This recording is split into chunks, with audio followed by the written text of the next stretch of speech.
So ngayon naman pre, susubukan natin yung mga AI features niya.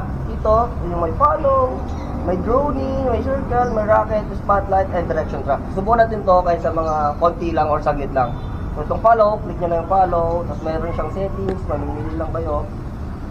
Yung close, medium, far, low, flat, or high.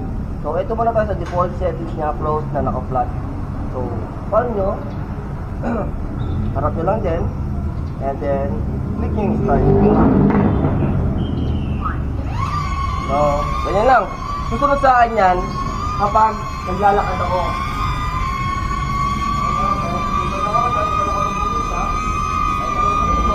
Pero kapag umarap na ako dyan, hindi siya susunod and keep lang siya mga friend. And kapag kukunin nyo, gamit lang din yung pal, yan. Gusto na siya maglalanding mga friend.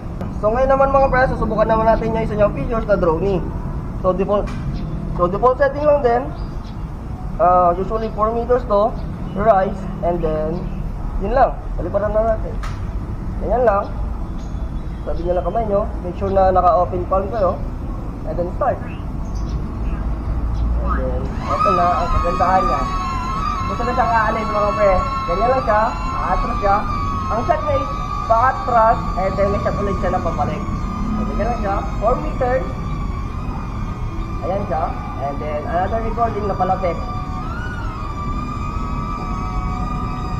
Ganyan kaganda itong DJI Neo mga pre. Sobrang advanced na features niya. And then, andyan lang siya. Sunod natin. So, kapag kukunin nyo na, wala din, taas nyo pa nyo. And gusto siyang lalanding mga pre.